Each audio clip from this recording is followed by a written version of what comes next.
नमस्कार दोस्तों, अगर मैं आपसे पूछूं अत्याचार की डेफिनेशन क्या है, आपका जवाब होगा फिजिकल पेन किसी को देना टॉर्चर या अत्याचार है। लेकिन सबसे बड़ा अत्याचार होता है मेंटल टॉर्चर।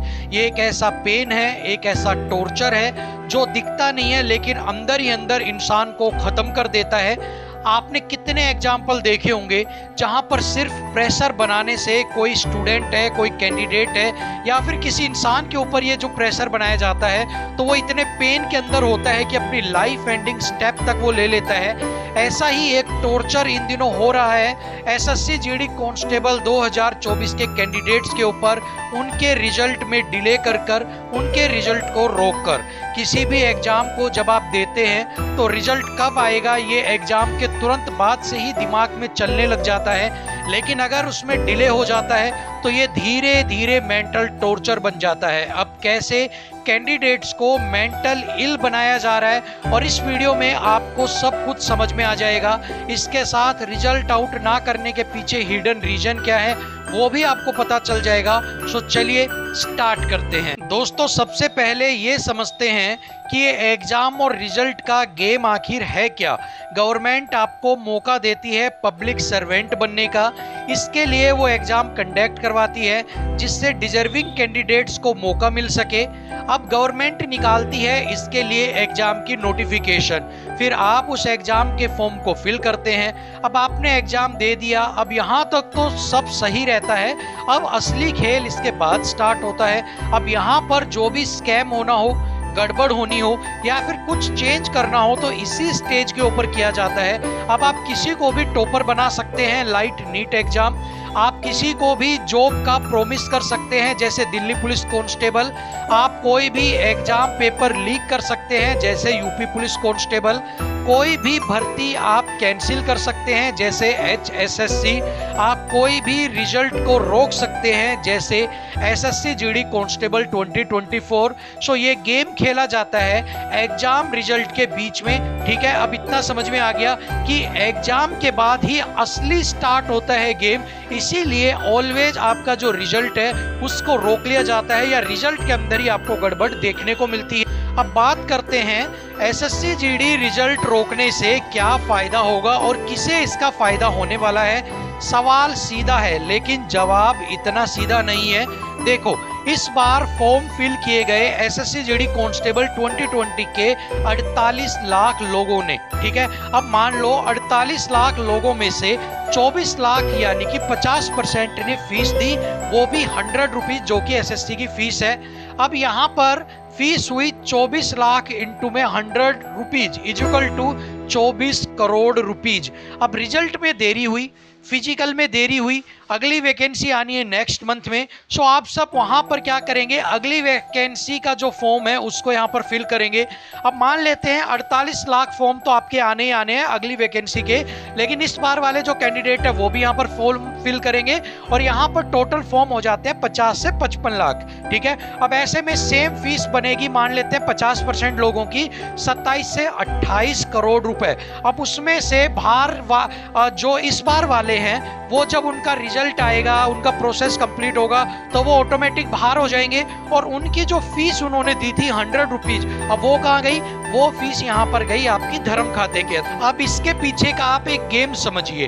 अब हमारे देश के ऊपर कर्जा है, आप सभी लोग जानते हैं। विजय माल्या, नीरव मोदी ये हजारों करोड़ रुपए लेकर अय्याशी कर रहे हैं विदेश में बैठ के। हमारे देश का पैसा, हमारे आम आदमी का, स्टूडेंट्स का पैसा ले जाकर विदेश में अय्याशी कर रहे हैं, ठीक है। अब दिन का कर्जा जो ये लेके गए हैं, जो बैंक के ऊपर लोन आ गया, ये कहां से चुकाया जाएगा, ये चुकाया जाएगा गरीब बच्चों के पैसे से, ठीक है। मोटिव सीधा है, स्कैम से कमाओ, धांधली से कमाओ, कैंसिल करके कमाओ, फॉर्म को दोबारा फिल करके कमाओ, बस लूट लो और भर दो अमीर की तिजोरियां। अब बात करते हैं कि इन सब से आम आदमी के ऊपर क्या टॉर्चर हो रहा है। तो देखिए, इस बार इस टॉर्चर से रिलेटेड जितने भी एग्जांपल आपको मैं देने वाला हूं वो रियल हैं। अगर ये बच्चे हमें इजाजत देंगे तो इनका एक वीडियो इंटरव्यू फेस ब्लर करके भी मैं अपलोड करूंगा, लेकिन कुछ यहाँ पर उनकी जो स्टोरी है वो आपके साथ में शेयर कर रहा हूँ।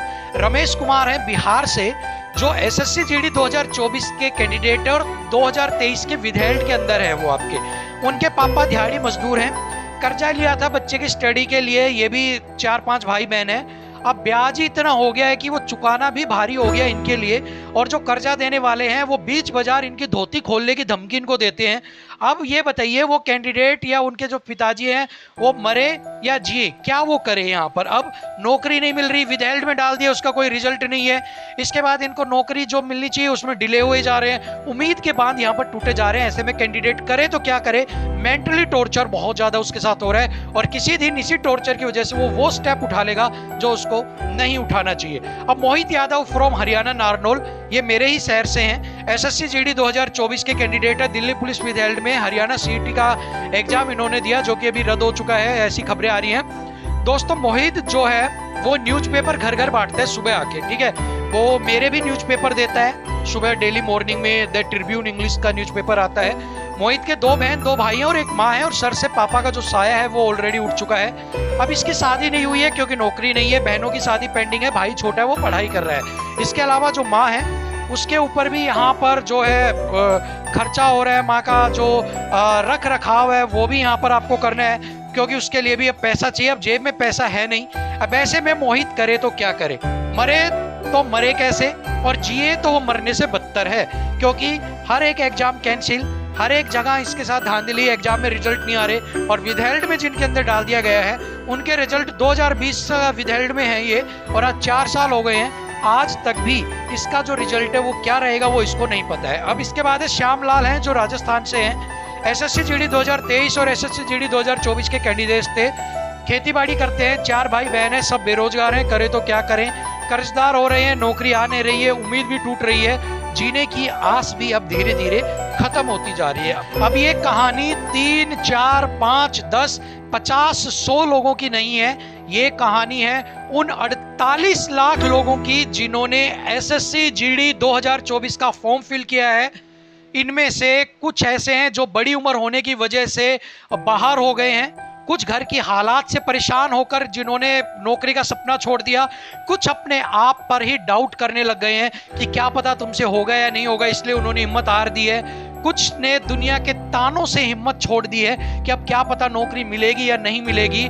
लेकिन इतना सब कुछ होने के बाद भी ये वो कैंडिडेट्स हैं, ये वो गरीब माँ बाप के बच्चे हैं जो फिर भी उम्मीद की आस पकड़े, पतली सी डोर पकड़े लगे रहते हैं कि कभी ना कभी शायद मुझे भी नौकरी यहाँ पर मिलेगी।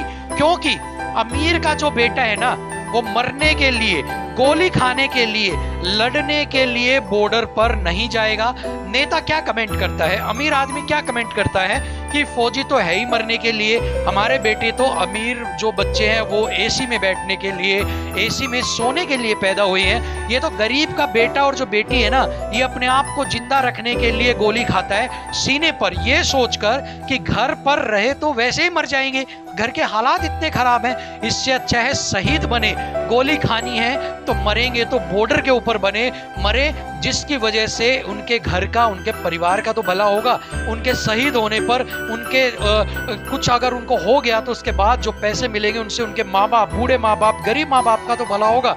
अगर ये जिस दिन ये बेचारे गरीब लोगों की आस टूट गई, जिस दिन ये गरीब बेचारे जो लोग हैं अगर इन्होंने पेपर देना छोड़ दिया तो एक भी फौजी आपको मैं बॉर्डर पे नहीं मिलेगा, ये मैं गारंटी से लिख के कहता हूं। अगर नहीं विश्वास तो एक बार आप फॉर्म बंद कर दीजिए, आपको पता लग जाएगा एक भी बॉर्डर के ऊपर अगर आपको कोई फौजी नजर आ जाए, क्योंकि ये हिम्मत सिर्फ उस गरीब के बेटे बेटी में है जिसने अपने घर के वो हालात देखे हैं जो उसे गोली खाने से भी डराता नहीं है। ठीक है, अब ये वो टॉर्चर है जो भर्ती में डिले होने पर हर कैंडिडेट झेलता है, हर 50 लाख कैंडिडेट, 1 करोड़ कैंडिडेट झेल रहा है, हर एक वो कैंडिडेट जिसने एग्जाम दिया है, जिसके घर के हालात खराब हैं और जो चाहता है मुझे सिर्फ एक नौकरी मिले, मेरी सिर्फ और बड़ी डिमांड नहीं है, मुझे करोड़ों का माल नहीं चाहिए, मुझे सिर्फ एक 25 से 30 हजार की नौकरी चाहिए। ये हर उस एक कैंडिडेट का यहाँ पर दर्द है। अब बात करते हैं कंक्लूजन की।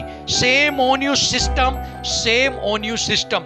ऑफिशियली खत्म कर दो ऐसे सिस्टम को जो इस तरह से लापरवाही करता है। क्या ये सिस्टम ब्रिटिश रूल से अलग है?